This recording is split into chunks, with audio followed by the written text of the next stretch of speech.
one of the things that I share with people all the time is it is still one of the great equalizers in American society, that the classroom and the knowledge that you get is something that no one can take from you.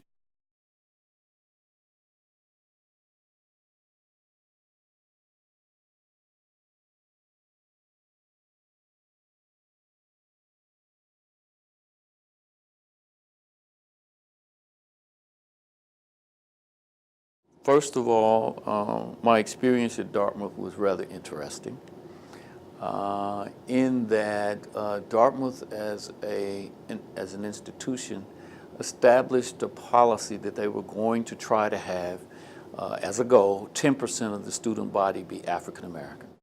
Prior to 1968, there were literally only a handful of African Americans at Dartmouth. The biggest class of African Americans to ever attend Dartmouth was the class of 1969, which is obviously the year after Dr. King was killed, and sort of begins Dartmouth's effort to bring African Americans into that institution as part of its social responsibility to train the next group of leaders in the country.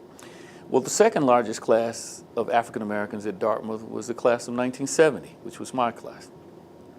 And most of us who were in that class were, by any stretch of the imagination, outstanding. We had all been exceptional students at our various schools. Almost all of us had come from inner city, all black schools. And we all got to Dartmouth and determined a couple of unique factors. One, that our education in many respects had indeed not been as of the same quality as perhaps some of our white counterparts. But two, we also found that Dartmouth made, to some degree, assumptions about our education that were also not true, in that they assumed that it was worse than what it was. So on the one hand, we were treated as though we were not quite as prepared as our white contemporaries, but at the same time, we were also treated as though we were not prepared at all, although our acceptance was based upon the same SAT scores as our contemporaries. And so the challenge was that we had to accept the fact that in many respects, many of us did not have the same educational preparedness that some of our colleagues had, and especially those who had come from Eastern establishment boarding schools. So the adaptation to an Ivy League school, while not as challenging perhaps to me as it was to some of my colleagues, was nevertheless a challenge. The need to prove that you belong, the need to prove that you were capable, the need to do all of that at the same time you are discovering yourself, you are trying to determine what is important in your life, all while America was at this point of upheaval. Was certainly, again, another exciting and challenging time. I also had the opportunity to meet and get to know all of these African Americans coming from other places, to hear their struggles, to hear what was going on in their cities, to hear about the way that they were addressing problems, and to basically see that my Memphis experience, while it had been mine and unique, that there were some other ways and some other things that were going on in some other cities that I needed to know about, and maybe Memphis long-term could benefit from. And indeed, over a period of time, I would say that much of my life reflected that because of some things that were to happen to me later after I left Dartmouth. I took a Black Studies course at Dartmouth my freshman year, which was taught by a white professor who had spent his life studying African and Pan-Africanism, it challenged all of us to make a difference. And I make that point because that's sort of where my involvement, my getting involved, my getting engaged, my wanting to make a difference in my community and to be a part of changing for the better those things that I thought we needed to change. And it was from that class that I was motivated to become a part of the Tenants Association of Boston. Harold Ford Sr. was elected congressman from the 9th District of Tennessee, which was Memphis. At the point to which Harold Ford Sr. was elected congressman, I was excited and galvanized. And I said, this is something, I could see myself doing. That's something that might interest me. I'd always been interested in politics. Obviously, as I mentioned, my father had run. And by this time, my father actually had been the first African-American assistant city attorney in Memphis and had been the first African-American to serve as a city court judge. But in 1974, my father got appointed to the circuit court. 74? No, he got appointed to city court, I'm sorry. And so, again, he had to run, and he ran, and he was reelected. But Harold Ford Sr.'s winning was important. It introduced me and opened my eyes to the possibility of public service as something that I might want to do. Because before that, I actually didn't think anyone from Memphis could do that. After I graduated from Dartmouth, I came back to Memphis and I wanted to work for the Planning Commission. I had a degree in sociology and planning, so I wanted to work for the Planning Commission. And the Planning Commission offered a job which I thought was didn't pay enough. And so I determined that although I was on the waiting list for graduate school at MIT, I was going to go to school anyway, and so I applied to go to Georgia Tech in architecture. And this was not for a master's, this was for another bachelor's. I was going to get a bachelor of architecture, which was also the professional degree. And of course, Georgia Tech was going to give me credit for the courses I had taken at Dartmouth, so I was going to have to probably spend another year or so, maybe two, to get this bachelor's of architecture. So I went to Atlanta to go to school at Georgia Tech. And I'm cross-referencing back to Dartmouth because one of the things that happened while I was at Dartmouth is I met a lot of people from Atlanta, one of whom happened to have been a gentleman by the name of Michael Hollis. Michael Hollis is now deceased, but Michael Hollis was a young African-American who actually started a company in Atlanta called Air Atlanta. And he ran an airline. He was the first African-American that I have known in my lifetime to actually own an airline. Or to be in charge of an airline, let me put it that way. He obviously had investors. But Michael Hollis and I were poker partners at Dartmouth, and we spent a lot of idle time playing cards. When I went to Dartmouth, it was all male, so during the week, we sort of killed time a whole lot of ways, and playing cards was one of them. When I went to Atlanta to go to Georgia Tech, Michael Hollis's mother was the executive director of the Atlanta Housing Authority. And Michael sort of took me under his wings and said, I'm going to show you the society in Atlanta. And I got to meet Herman Russell, who is now one of Black Enterprise's top 20 businesses in America, who was a contractor.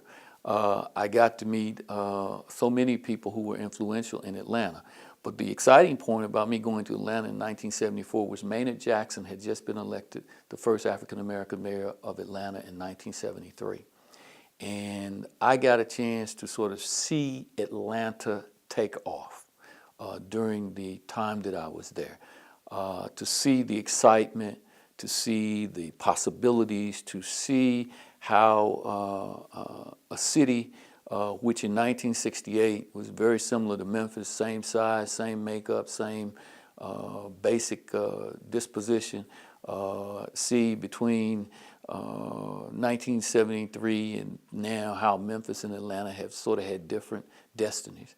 And a lot of it, most people attribute to Maynard Jackson becoming mayor. Maynard was a young African American who surrounded himself with a lot of other young African Americans who wanted to change Atlanta and make Atlanta more inclusionary, and indeed set out to do that in a way that continues to reflect that legacy until today. I ended up being in Atlanta, going to Georgia Tech, and started Georgia Tech with no money, no scholarship, no anything really, except my car that I had, and I drove down to Atlanta. And my dad was a very reasonable person. He said that college was on him and graduate school was on me, and he was happy that I got into Georgia Tech, but that was my baby and I had to make it work. One of the things that most people don't know about me is that I slept in my car at Georgia Tech for 3 weeks. I got up every day and went to class. Before I went to class, I went in the dorm. When the dorms opened, showered, put on my clothes. Every night I slept in my car. I did that for 3 solid weeks because I was determined to try to make the process work. But during the process, it became obvious I couldn't buy books, I couldn't do things that I needed to do to make that happen. And the dean of Georgia Tech, the outstanding guy, called me in, the dean of architecture and engineering, and said, "Mr. Wilbun," he said, "we were impressed with you." He said, "You know, no scholarship, no money. You seem to be having trouble in your classes." He said, I know you're a bright guy because you went to Dartmouth and, you decided to come to Georgia Tech." He said, "Here's what we would suggest. We won't have any money to offer you a scholarship until probably sometime in the spring or the second semester. So why don't you think about maybe dropping out, getting a job, and then starting this process again in the springtime." And I said, "Well, probably that's best. Let's see what we can do." And so he made a few phone calls and actually arranged for me to get a job working for an architectural and engineering firm in Atlanta, which I began to do. It was during this period of time, and one of my great regrets, that Michael Hollis said he wanted me to go with him to a function.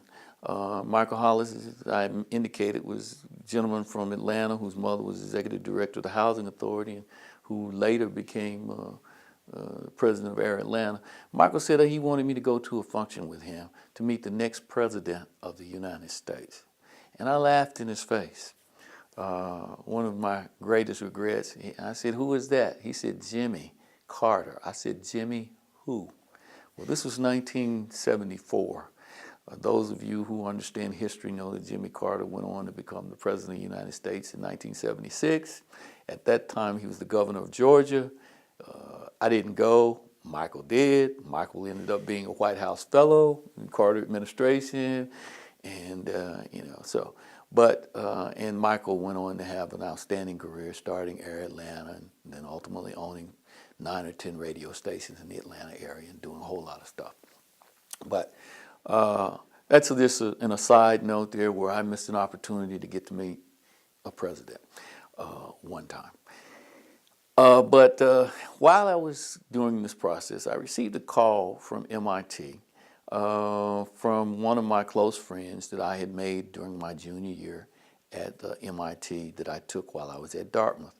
And he mentioned to me, he said, "Shep," he said, "we've just been notified by the MIT Admissions Committee that it has come to their attention that one of the slots that they wanted to basically give an opportunity to an African American to attend in architecture had not gone to an African American, and so they had basically decided to accept an African American as a result, and I was the next guy up on the waiting list. One of the things about Memphis that I do look back upon with not a whole lot of fondness is when I applied for a job in Memphis. I applied to 32 companies in architecture, construction, real estate development. Many of the big name developers who are still active today, many of the big name construction companies and architects. And unfortunately, only 2 of them saw fit to even offer me an interview. I was very disappointed. This was 1980. And ultimately, I accepted the job offer with a architectural and housing consulting firm, which was called BWB, and stood for Brown, Wilkinson, and Braganza. Mr. Braganza is still alive and active in Memphis as an architect. I believe Bob Brown may as well be. John Wilkinson has passed. He was a former Englishman who came to America and worked for Aladex, which was a company that helped Holiday Inn build their units. But they were open-minded enough to offer me an opportunity, and I was indeed the only African-American working at that firm. Memphis was still somewhat stuck in a time warp. We sort of had this complex about being the place that Dr. King was killed, but at the same time, and wanting to move beyond that, but at the same time, not willing to really expand and offer new opportunities for inclusion. Memphis was at a point to where there was a lot of internal strife taking place. Racial tensions were somewhat high, and basically, while we were post civil rights era, we still had not moved as some other communities had to become a more unified and diverse community. It was still a city where basically most of the lower tier work and workers were African American, and very few opportunities existed in a real sense for those who had advanced skills.